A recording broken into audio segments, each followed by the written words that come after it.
العالمين والصلاة والسلام على سيد المرسلين أما بعد فأعوذ بالله من الشيطان الرجيم بسم الله الرحمن الرحيم الصلاة والسلام عليك يا رسول الله وعلى آلك وصحبك يا حبيب الله الصلاة والسلام عليك يا نبي الله وعلى آلك وصحبك يا نور الله فرمان مصطفیٰ صلی اللہ تعالی علیہ وآلہ وسلم جو مجھ پر درود پاک پڑھنا بھول گیا وہ جنت کا راستہ بھول گیا۔ صلو علی الحبیب صلی اللہ تعالی علی محمد۔ سورہ اعراف 9واں سپارہ اور اس کی آیت نمبر ہے 206۔ اللہ رب العزت کا فرمان عالی شان ہے، ان الذین عند ربک، بے شک وہ جو تیرے رب کے پاس ہیں یعنی فرشتے، لا یستکبرون عن عبادتہ، اس کی عبادت سے تکبر نہیں کرتے، وَيُسَبِّحُونَهُ، اور اس کی پاکی بولتے ہیں، وَلَهُ يَسْجُدُونَ، اور اسی کو سجدہ کرتے ہیں۔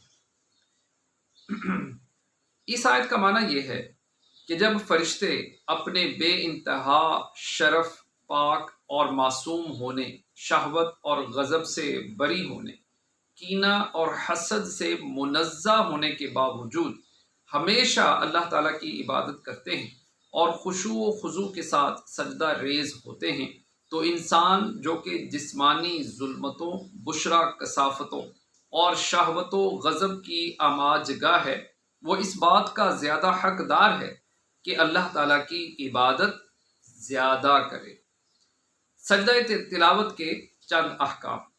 یہ آیات سجدہ میں سب سے پہلی آیت ہے، اس مناسبت سے ہم یہاں سجدہ تلاوت کے چند احکام بیان کرتے ہیں۔ نمبر 1، آیت سجدہ پڑھنے یا سننے سے واجب ہو جاتا ہے۔ پڑھنے میں یہ شرط ہے کہ اتنی آواز سے ہو کہ اگر کوئی عذر نہ ہو تو خود سن سکے۔ سننے والے کے لیے یہ ضروری نہیں کہ بالقصد سنی ہو، بلکہ بلا قصد سننے سے بھی سجدہ واجب ہو جاتا ہے۔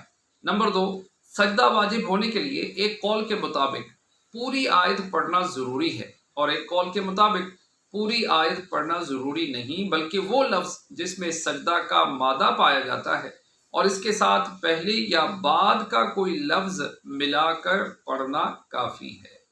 نمبر 3، اگر اتنی آواز سے آیت پڑھی کہ سن سکتا تھا مگر شور و غل یا بہرے ہونے کی وجہ سے نہ سنی تو سجدہ واجب ہو گیا، اور اگر محض ہونٹ ہلے، آواز پیدا نہ ہوئی تو واجب نہ ہوا۔ نمبر 4، فارسی یا کسی اور زبان میں آیت کا ترجمہ پڑھا تو پڑھنے والے اور سننے والے پر سجدہ واجب ہو گیا۔ سجدہ تلاوت کی فضیلت کے بارے میں حضرت ابو ہریرہ رضی اللہ تعالیٰ عنہ سے روایت ہے، حضور اقدس صلی اللہ تعالیٰ علیہ وآلہ وسلم نے ارشاد فرمایا، جب آدمی آیت سجدہ پڑھ کر سجدہ کرتا ہے تو شیطان ہٹ جاتا ہے اور رو کر کہتا ہے، ہائے میری بربادی، ابن آدم کو سجدے کا حکم ہوا تو اس نے سجدہ کیا، اس کے لیے جنت ہے، اور مجھے سجدے کا حکم دیا گیا تو میں نے انکار کیا، میرے لیے دوزخ ہے۔ سجدہ تلاوت کا طریقہ مسنون یہ ہے کہ کھڑا ہو کر اللہ اکبر کہتا ہوا سجدے میں جائے اور کم سے کم 3 بار سبحان ربی الاعلیٰ کہے، پھر اللہ اکبر کہتا ہوا کھڑا ہو جائے۔ پہلے اور پیچھے دونوں بار اللہ اکبر کہنا سنت ہے، اور کھڑے ہو کر سجدے میں جانا اور سجدے کے بعد کھڑا ہونا یہ دونوں قیام مستحب ہے۔ یاد رہے کہ سجدہ تلاوت کے لیے اللہ اکبر کہتے وقت نہ ہاتھ اٹھانا ہے اور نہ اس میں تشہد ہے اور نہ اس میں سلام ہے۔ اللہ پاک کی بارگاہ میں دعا ہے کہ اللہ رب العزت ہمارا یہ سورہ اعراف جو کہ آج مکمل ہوئی، 206 اس کی آیت تھی، اللہ تعالیٰ نے ہم پر اپنا فضل کیا تو ہماری یہ صورت مکمل ہوئی۔ کل سے انشاءاللہ الکریم سورہ انفال شروع ہوگی۔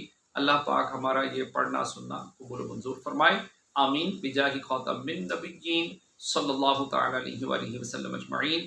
صلو علی الحبیب صلی اللہ تعالی علی محمد۔